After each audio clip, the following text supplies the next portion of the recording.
오늘 주신 말씀입니다. 요한복음 1장 1절부터 18절까지 우리 한 절씩 나누어서 읽도록 하겠습니다.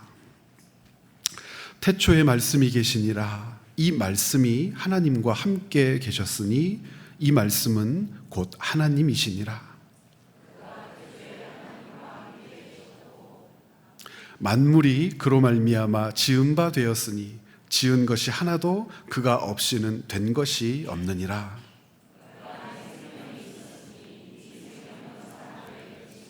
빛이 어둠에 비치되 어둠이 깨닫지 못하더라.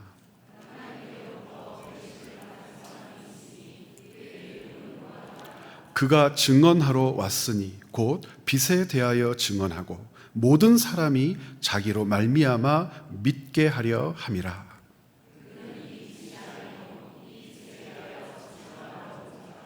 참빛 곧 세상에 와서 각 사람에게 비추는 빛이 있었나니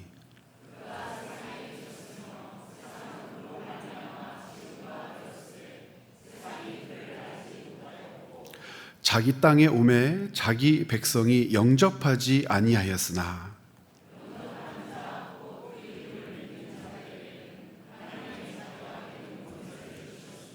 이는 혈통으로나 육정으로나 사람의 뜻으로 나지 아니하고 오직 하나님께로부터 난 자들이니라.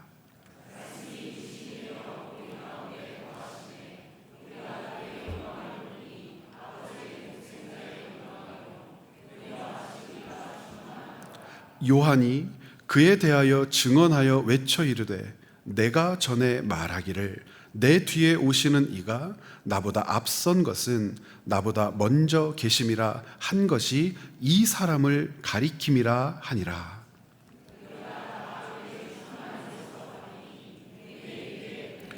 두 절 함께 읽겠습니다. 율법은 모세로 말미암아 주어진 것이요 은혜와 진리는 예수 그리스도로 말미암아 온 것이라. 본래 하나님을 본 사람이 없으되 아버지 품속에 있는 독생하신 하나님이 나타내셨느니라. 아멘. 요한복음은 복음서지요, 여러분. 요한복음은 복음서입니다. 복음서 그러면 네 권이 있잖아요. 마태복음, 마가복음, 누가복음, 요한복음. 복음서라고 부르는 데서도 알 수 있듯이 이 네 권의 복음서에는 공통점이 있습니다. 그런데 복음서를 굳이 네 권으로 남겨놓으신 뜻은 공통점 네 번을 강조하기 위함이 아니요, 이 공통점 위에 독특한 것을 가르치기 위함이죠. 그러니까 복음서는 공통점이 있고 독특함이 있습니다. 마태복음의 독특함, 마가복음의 독특함, 그리고 요한복음의 독특함이 있는데 이 독특함의 근거가 되는, 기초가 되는 모든 복음서에는 공통점이 있어요. 어떤 공통점이 있을 것 같습니까? 조금만 생각해 보시면 금방 알 수 있습니다. 어떤 공통점이 있냐면 동일한 질문을 해요. 예수님은 누구십니까? 라고 하는 질문이에요. 예수님은 누구십니까? 라고 하는 질문에 대하여 마태복음의 답변이 있고 마가복음의 답변이 있고 누가복음과 요한복음의 답변이 있습니다. 예수님이 누구신가에 대하여 왜 그런 답변을 하는지 또 배우고 들으면서 우리는 하나님의 은혜와 사랑을 누리고 알게 되죠. 자, 그러면 예수님은 누구십니까? 라고 하는 질문에 대하여, 이 공통적인 질문에 대하여 독특한 답변들이 있다고 했는데 마태복음은 어떻게 답변하죠? 제가 질문해 볼게요. 마태복음의 답변을 좀 들려주세요. 예수님은 누구십니까?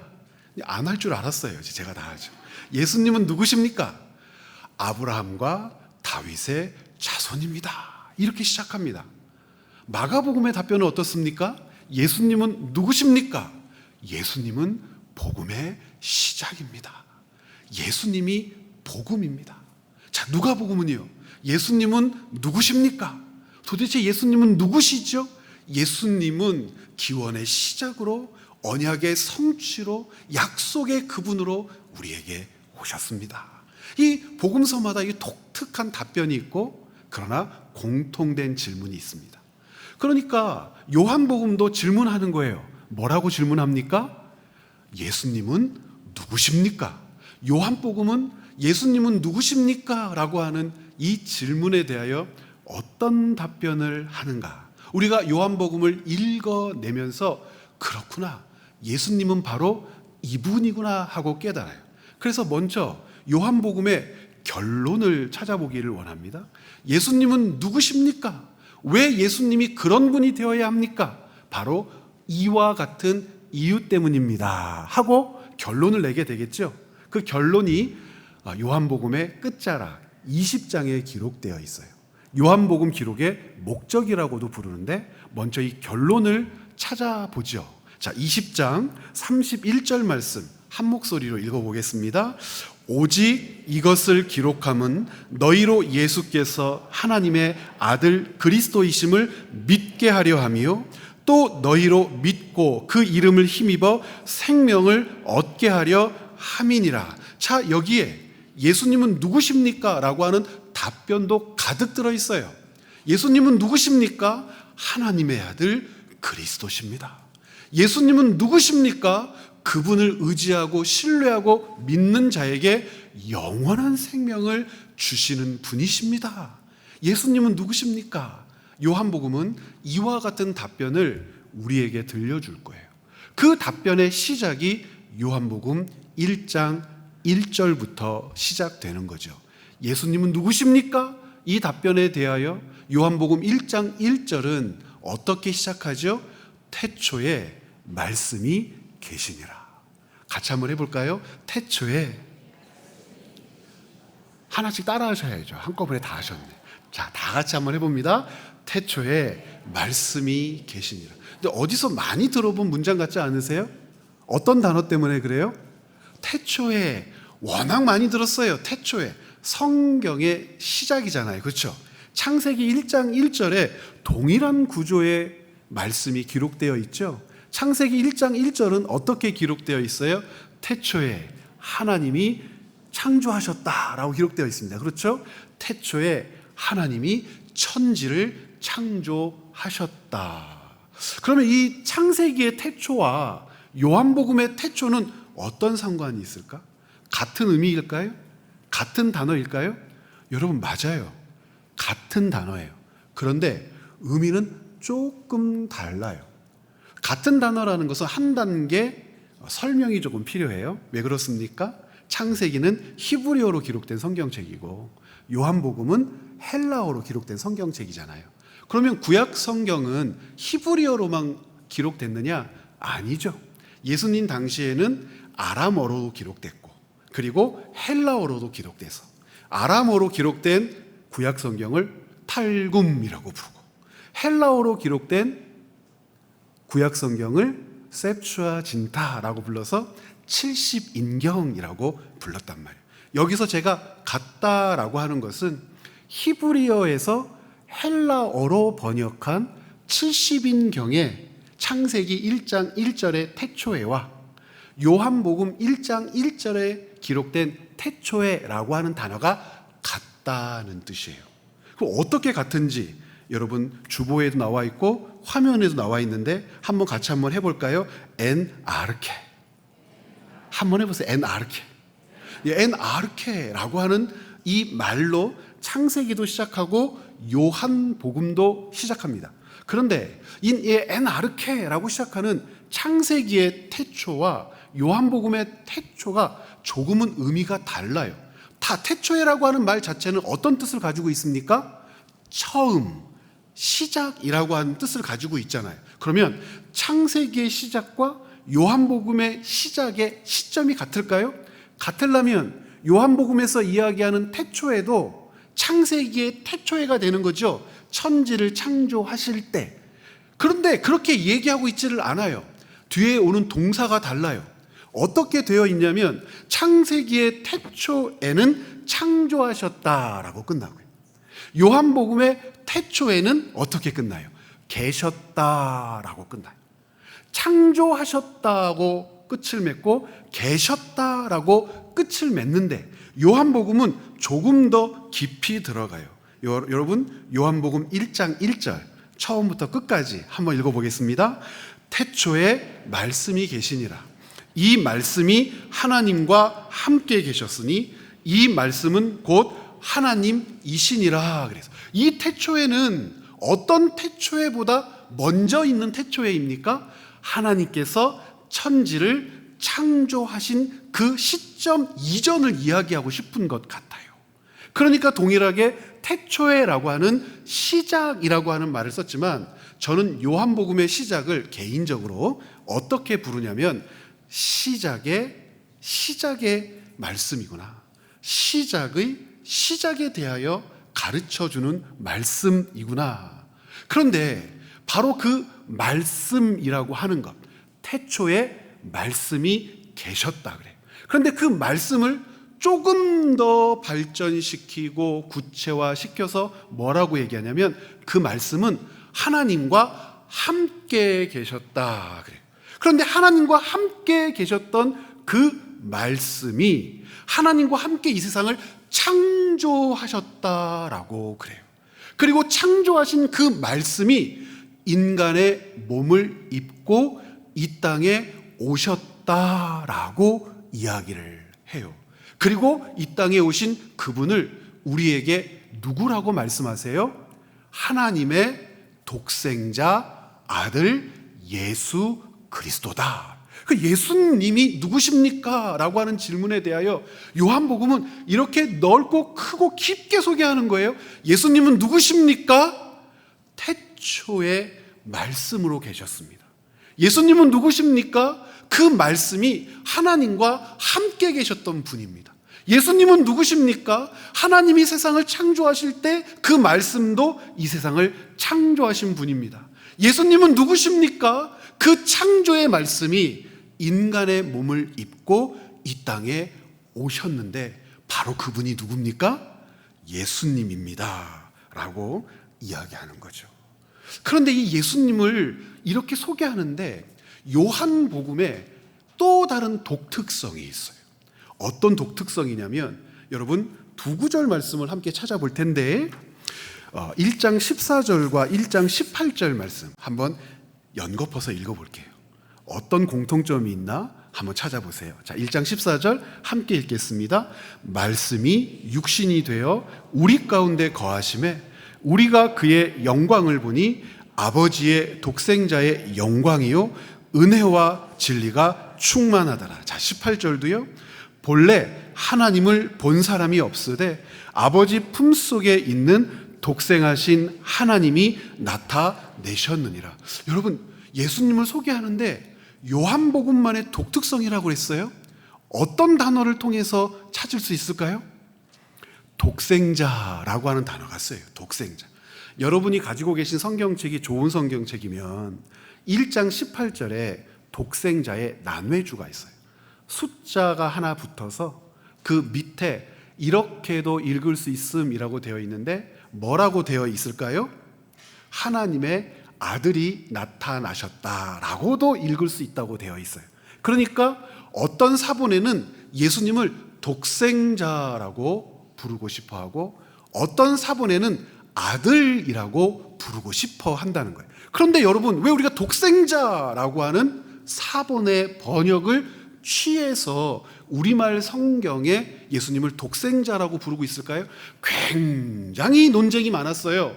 이 독생자라고 칭하는 것을 우리가 받아들여야 되는지 아니면 그냥 하나님의 아들이라고 불러야 하는지에 대해서.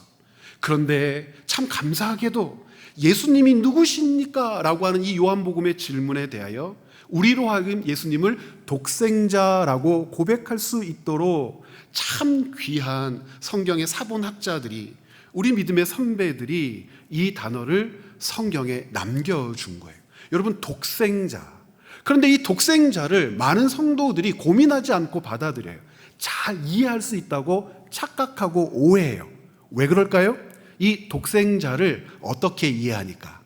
한번 따라서 한번 해보실까요? 외아들. 외아들로 이해하니까. 그래서 어떤 분들 기도할 때마다 은혜로운 기도를 하시죠. 어떻게 기도하십니까?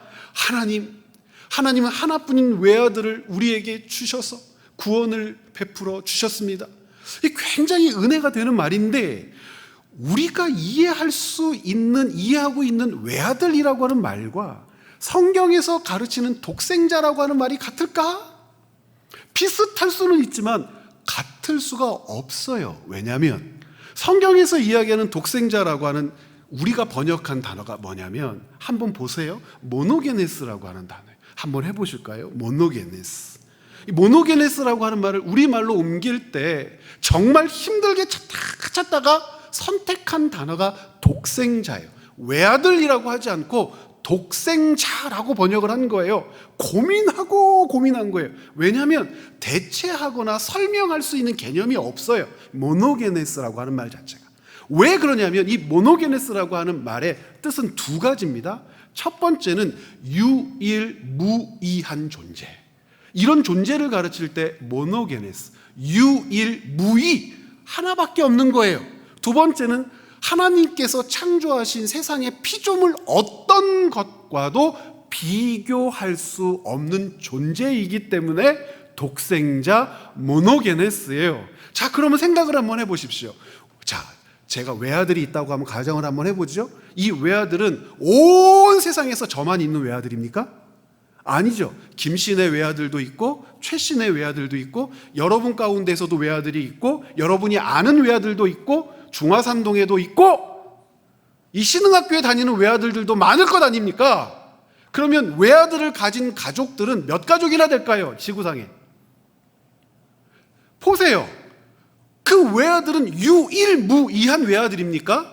아니잖아요. 누구나 알 수 있고 볼 수 있는, 어디서든지 확인할 수 있는 아들이 외아들이죠. 그런데 성경은 예수 그리스도를 하나님의 아들이라고 고백하게 하되 그 아들을 누구로 고백하게 했다고요?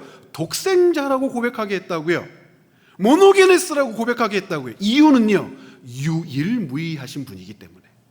세상의 그 어떤 것과도 비교할 수 없는 분이기 때문에 성경은 예수 그리스도를 우리로 하여금 독생자라고 고백하게 하는 거예요. 그 이유가 있겠죠. 그럼 우리는 성경을 읽고 이렇게 교회 공동체가 하나님의 말씀을 수종들어 전하고 들을 때에 이 질문들에 대하여 답을 얻기 위하여 다 같이 몸부림을 쳐야 돼요. 우리가 알고 있는 외아들이 아니라면 독생자라고 부른 뜻이 뭘까? 왜 독생자라고 하는 칭호를 예수님께 드려서 우리로 하여금 그분을 하나님이라고 믿게 했을까? 예수 그리스도는 하나님이신데, 예수 그리스도는 하나님과 성부 하나님과 함께 계신 분인데, 성부 하나님과 함께 이 세상을 창조하신 분인데 그분이 왜 인간의 몸을 입고 이 땅에 오셔서 우리로 하여금 그분을 독생자라고 부르게 했을까? 요새 여러분 열받고 분한 일이 하나가 있어요. 제가 독생녀 때문에 그래요. 독생녀. 이 그지 팔싸개만도 못한 것이 독생녀라는 거예요. 독생녀. 이 독생자라고 하는 이 존재가 얼마나 귀하고 사람이 인식하기 어렵고 사람으로 하여금 깨닫게 할 때 성령님이 아니시고선 될 수가 없는 일인데, 이것이 교회에서 어떻게 가르쳐지고 어떻게 나누어지고 어떻게 고백되었길래 독생자를 우리가 알고 있는 외아들처럼 여기서 아이고 하나님 딱해서 어떻게 아들 하나뿐인데 그 아들을 죽이셔서 우리를 구원하셨어 정도로 하나님의 은혜를 고백하게 하냐고요. 여러분, 그럴 수가 없어요. 왜 그럴 수가 없죠? 유일무이하신 분이에요. 세상의 그 어떤 피조물로도, 그것이 사람이건 생물이건 어떤 무엇이건 간에 예수 그리스도의 독생자, 예수 그리스도의 오심을 비교하여 설명하고 이해시키고 가르칠 수 있는 게 없어요. 우리가 고백하는 삼위일체 신앙의 기초, 근거, 뿌리가 바로 이 요한복음에 있는데요, 분명히 제가 말씀드렸어요. 세상의 어떤 것으로도 비교하거나 뭐 할 수 없어요? 설명해서 이해시킬 수 없다고 그랬어요. 그런데 사람들이 계속 어떤 시도를 해요? 삼위일체 하나님을 가르치려고 할 때, 야, 집에서는 아들과 딸들의 아버지지, 그러면 부인에게는 뭐야? 남편이지. 회사에 출근하면 뭐야? 부장님이고 과장님이지. 자, 한 분인데 세 가지잖아. 이 거짓말이죠. 설명할 수 없다니까요. 또 또 어떻게도 얘기합니까? 주전자에 물을 한번 부어봐. 찰랑찰랑 액체지. 자, 그걸 가열을 해봐. 바바바바바 끓어가지고 김이 모락모락 나지. 그걸 냉동실에 넣어봐. 꽁꽁 얼지. 야, 물이 찰랑찰랑했다. 연기도 필요 올랐다. 꽁꽁 어는 게 삼위일체야. 이렇게 설명할 수 없다고요. 이렇게 설명하면 안 돼요. 그리고 그렇구나 하고 이해해도 안 돼요.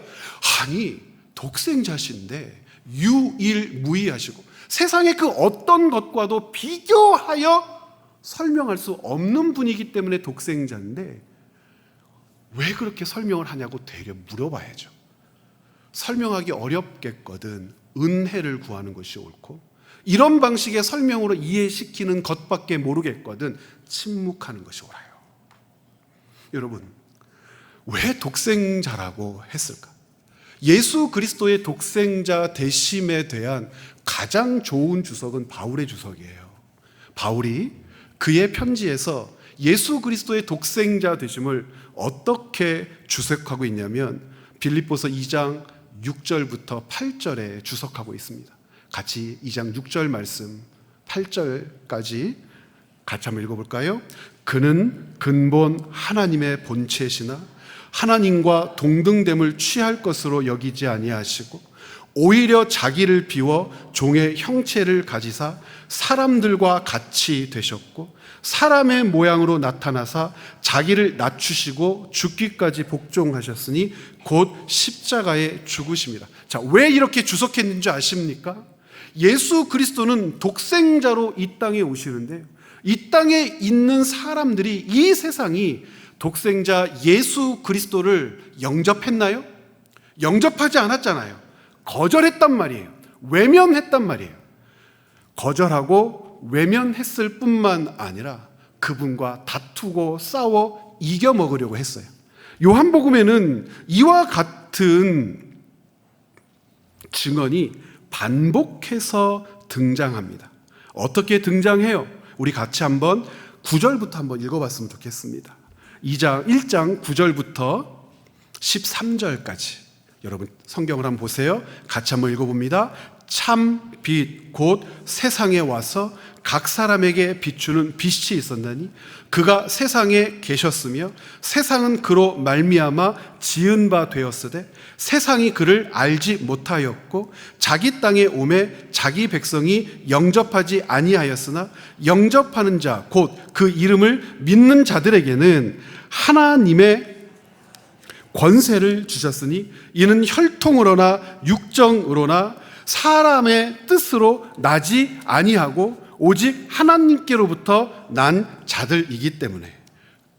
세상은요, 예수 그리스도의 오심을 환영하지도 않았고 예수 그리스도의 오심을 영접하지도 않았어요. 환영하지 않았으니까 당연히 영접하지 않았죠. 1장 5절을 읽지 않았고 10절부터 11절을 읽지 않았지만 1장 5절에 보면 이렇게 되어 있어요. 빛이 어둠에 비치되 어둠이 깨닫지를 못하더라. 여러분, 이 깨닫다라고 하는 이 말은 중의적인 단어예요. 두 가지 의미가 있어요. 이해하다라고 하는 뜻도 있지만 어떤 뜻도 있냐면 싸우다, 이겨내다라고 하는 뜻도 있어요.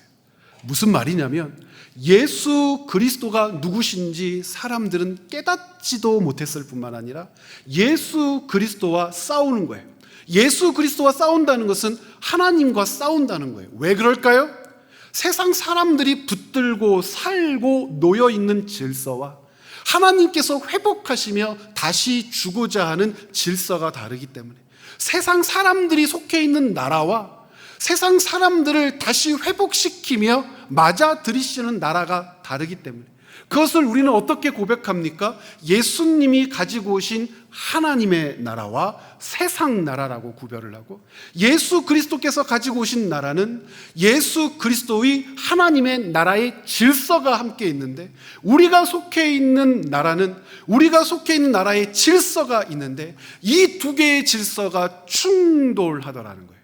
그런데 너무나 감사하게도 이 충돌과 싸움, 다툼에서 세상 나라는 그 예수 그리스도를 알지 못할 뿐만 아니라 예수 그리스도께서 가지고 오신 하나님의 나라를 어떻게 할 수 없어요? 이길 수 없어요. 이길 수 없는 이유, 예수님이 독생자시기 때문이에요. 이게 무슨 말이냐면 독생자라고 하는 말이 가지고 있는 두 가지 뜻, 유일무이한 존재. 두 번째, 세상 피조물 어떤 것과도 비교할 수 없는 존재. 그것을 바울은 어떻게 주석했다고요? 그는 근본 하나님의 본체시나, 요한복음 1장 14절의 진술대로 한다면 그는 하나님이시나, 예수님은 하나님이시죠. 그 하나님이 성부 하나님과 동등됨을 취하지 않으시고 성부 하나님과 낮은 존재라거나 성부 하나님께 미치지 못하는 존재라는 뜻이 아니잖아요. 동등된 분이시래요.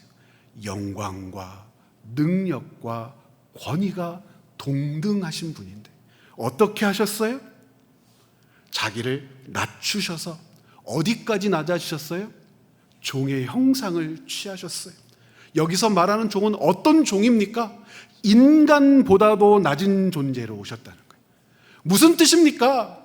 이 당시에 종들, 정말 많은 종들이 있었는데요, 성경에서 가르치는 대표적인 종은 주인을 위하여 수종 들고 주인을 위하여 생명을 내어놓고 주인을 위하여 가장 작고 모든 어려운 것들을 감당하는 존재. 그러니까 종들은요, 주인의 발등상처럼 활용되기도 했어요. 주인들이요, 말을 타려고 하면은요, 항상 말을 탈 때에 밟고 올라서는 발등상들을 가지고 다녔는데요, 그거 짊어지고 다녀야 하는데 못 짊어지면은요, 종들이 말 앞에 무릎을 꿇고 허리를 내줘요. 그러면 그 등 허리를 밟고 주인이 말을 타는데요, 예수 그리스도는 근본 하나님과 같은 동일한 영광의 본체시나 스스로 낮아지셔서 그 발등상과 같은 존재가 되어 인간을 섬기고 인간에게 짓밟히는 자리에까지 내려오셔서 죽기까지 하나님께 복종하심으로 하나님 나라의 질서와 생명과 영원한 빛 안으로 하나님의 백성들을 품어내셨다는 거예요. 이것을 가르쳐서 요한복음은 독생자라고 부르는 거예요. 예수 그리스도만이 하실 수 있는 거예요.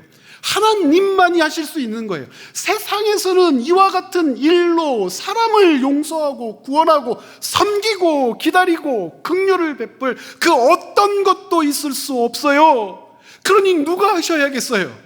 하나님이 하셔야 되는 거예요. 하나님께서 인간의 몸을 입고 오셔서 하셔야 되는 거예요. 그래서 독생자예요. 그런데 이 거짓 발사계만도 못한 것들이 세상 곳곳에 나타나서 자기가 성령의 본체이네, 자기가 독생녀네, 자기가 예수 그리스도의 뭐뭐가 되네 라고 하면서 싸돌아다니는 것을 보면 여러분 분노가 치밀어 오르지 않으시냔 말이에요.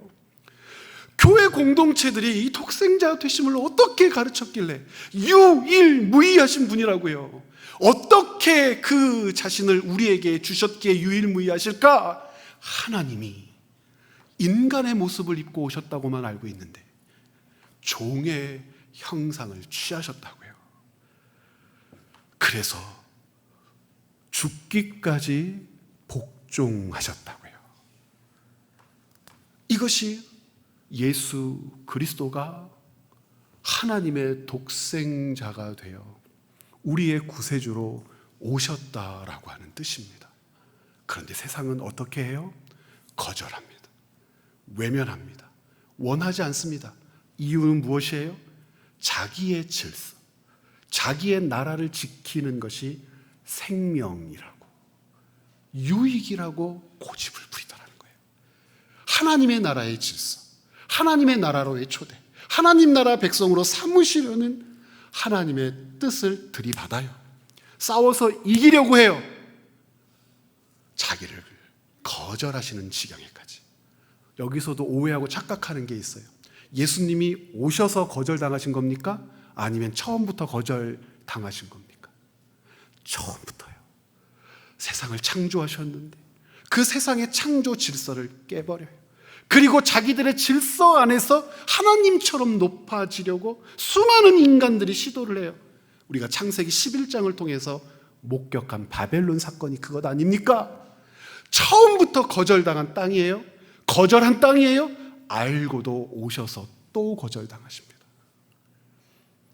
거절당한 땅에 거절당할 걸 아시면서도 오셨어요. 죽기까지 순종하심으로 우리의 구원을 이루시기 위해서. 제가 오늘 여러분들과 함께 주목하면서 요한복음 전체를 조망하여 볼 중요한 핵심은 이 다음, 지금부터 여러분들과 나누고 싶은 말씀이에요. 여러분, 이렇게 하나님이 오셨다라고 하는 은혜의 사실을 우리는 창세기 말씀을 통해서 지난주에 봤어요. 하나님의 오심이라고 하는 것이 무엇에 의하여 규정되지 않죠? 의로 와야 오시고, 사람이 가지고 있는 것이 부유해야 오시고, 사람이 어떤 권력을 가지고 있을 때 오시는 분입니까? 사람이 가지고 있는 상태로 하나님의 오심이 좌로도 우로도 좌지우지 되는 겁니까? 하나님의 오심은 하나님의 신실하심, 우리를 향한 하나님의 확신, 하나님의 뜻의 약속의 성취로만 가능한 일 아닙니까? 인간의 반응이 어땠어요? 하나님이 오시고 또 오시고 또 오시죠. 누구에게 그렇게 하셨어요? 아브라함에게 그렇게 하셨잖아요. 하늘의 별, 땅의 모래, 그런데 나는 애굽. 하늘의 별, 땅의 모래, 그런데 나는 이스마엘. 하늘의 별, 땅의 모래, 나는 껄껄껄 끽끽끽 웃어버리는 거예요. 그래도 오시죠. 오십니다. 이것이 예수 그리스도의 오심과 같은 오심이에요. 세상에 어디에서도 찾아볼 수 없는 유일무이하심, 독생자로 오시죠. 세상에 존재하는 그 어떤 것과도 비교할 수 없는 존재가 되지 않으시면 이 오심은 중간에 멈췄을 거예요. 세상의 것에서 발견되거나 설명할 수 있는 오심이었다면 흐지부지 됐을 거예요. 포기됐을 거예요. 사라져버렸을 거예요. 그리고 인간 세상의 질서에 먹혀버렸을 거예요. 그 탐욕에 튕겨져 나가버렸을 거예요. 그런데 그 어떤 탐욕에도 튕겨나가지 않고 매를 맞으면서도 외면당하면서도 수치와 모욕을 당하면서도 꿋꿋이 그 오심을 견디며 지켜내요. 독생자이시기 때문에 세상 그 어디에서도 찾을 수 없고 유일무이한 존재이시기 때문에 그 약속이 유일무이하며 약속의 성취 방식이 유일무이하며 그 약속을 지켜내시는 모든 역사가 유일무이하기 때문에 우리는 예수님을 독생자라고 부르는 거란 말입니다. 요한복음은 그래서 그 오심으로 성경을 마무리해요. 요한복음의 20장과 21장, 요한복음의 실질적인 끝은 20장이지만 예수 그리스도의 오심을 더 깊게 설명하기 위하여 21장을 덧입혀놓죠. 어떻게 오십니까? 예수 그리스도의 부활을 믿지 못하고 죽을까 두려워하여 떨고 있었던 제자들에게 찾아오셔서 샬롬이라고 인사를 하십니다. 애꿎게도 그 자리에 없었던 놈이 하나 있었으니 도마라고 하는 놈. 도마가 나는 믿지 못하겠노라. 내가 만져봐야 믿겠노라. 내가 봐야 믿겠노라 라고 했던 그 도마 때문에 두 번째 오셔서 못 박힌 손을 내밀어 보여주시며 옆구리의 상처를 보여주시며 와서 만져보라고 말씀하세요. 이 정도면 믿을 줄 알았는데 튕겨져 나가는 거예요. 뻣뻣한 거예요. 자기들의 실패에 절망하여 베드로의 주도로 20장이 어떻게 끝나요? 고기나 잡으러 가자. 고기나 잡으러 가자. 부활하신 예수님을 두 번이나 목격한 사람들의 태도예요. 고기나 잡으러 가버립니다. 야단치고 책망하고 없애버리고 밀어버리고 떠나버릴 것 같은데 예수님은 또 오십니다. 속도 좋으시지 숯불을 피워놓고 고기를 구워 놓으시며 그들을 위한 조반을 마련해 놓으십니다. 오시고 또 오십니다. 예수님의 이 오심은 요한복음 21장으로만 끝나는 게 아니에요. 지금도 우리에게 오시고 또 오시되, 오죽하면 요한복음에 보혜사 성령님을 우리에게 가르쳐 주셨어요. 내가 아버지께로 가는 것이 너희에게는 유익하다. 왜냐하면 내가 너희에게 보내줄 성령 그이가 오시면 그분은 너희와 함께, 너희 안에, 너희 곁에 너희를 위하여 머물러 계실 것이기 때문에 오시고 또 오신단 말입니다. 많은 사람들이 예수 그리스도의 오심의 영광을 깨닫지를 못해요. 우리가 누구기에 오셨는지에 대하여 도무지 인정하지를 않아요. 창세기는 하나님의 오심을 복이라고 가르쳐줬어요. 하나님의 오심으로 아브라함은 복이 되었어요. 복을 찾아가는 게 아니잖아요, 여러분. 복을 성취하는 게 아니잖아요. 복을 이루는 게 아니잖아요. 아브라함을 복이라고 하셨어요. 아브라함의 모든 삶은 그 삶의 출발선이 어디예요? 복으로부터 시작되는 거예요. 복을 찾아 헤매거나 복을 이루거나 복을 만나거나 이것이 복이구나 하고 감탄하며 나아갈 그런 인생이 아니라 아브라함이 복이니까 그가 행할 모든 일들이 복의 여정이어야 한 거예요. 그러므로 복 있는 존재로 살아가야 하는데 그렇게 살지 못하는 그 존재로 하여금 복이구나를 알게 하시기 위하여 오시고 또 오셨어요. 우리 인생의 출발은 그럼 뭡니까? 아브라함을 복이라 칭하여 주셨다면 그 복이라 칭하심을 예수 그리스도의 오심으로 독생자 되심으로 우리에게 이루어 주셨다면 우리의 인생의 출발도 복이잖아요. 우리 인생의 모든 출발이 복이잖아요. 복을 찾는 겁니까? 복을 앞으로 받아야 하는 겁니까? 복이 무엇인지 모르니까 헤매다가 만나야 하는 겁니까? 하나님 복을 찾게 해주십시오. 하나님 복을 주십시오. 하나님 복을 만나게 해주십시오. 이게 가슴 칠 일 아닙니까?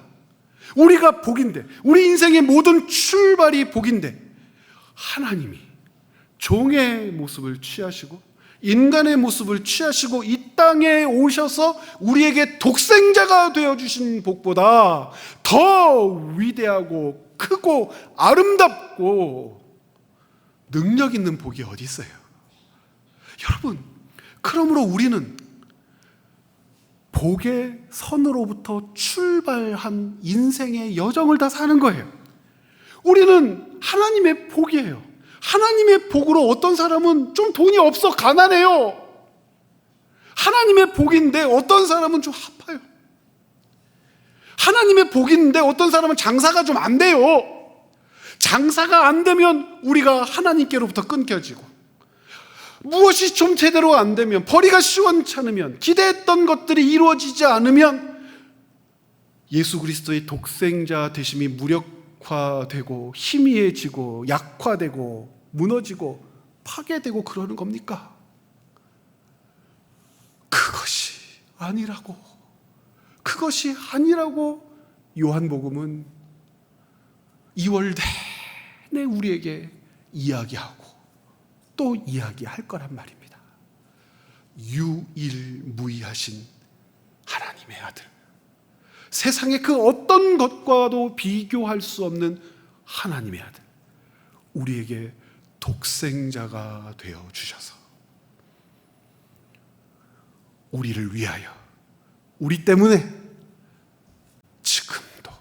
지금도 일하시는 성령이 우리 안에 계시지 않습니까?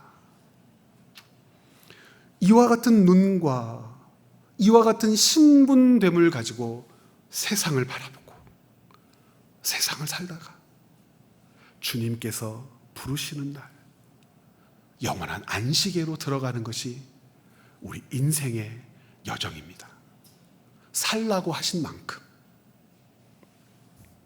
다스리라고 하신 만큼, 사용하라고 하신 만큼, 그렇게 주님께서 허락하신 인생의 여정을 사는 것이지, 복을 찾아 헤매고 나는 남보다 복을 덜 받았고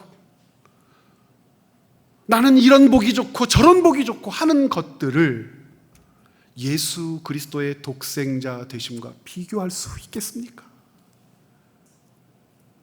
그분이 독생자신데 바로 이 독생자로 말미암아 우리가 얻고 지금 누리고 있는 하나님의 아들, 하나님의 딸, 하나님의 자녀, 하나님의 상속자라고 하는 그 분명한 신분으로 여러분들에게 주어진, 살라고 하신 여러분 삶의 영역을 살아내시기를 부탁드립니다. 그렇게 살아가는 동안 우리가 베드로와 요한과 야고보나 빌립과 안드레나 나다나엘보다 무엇이 더 잘났겠습니까?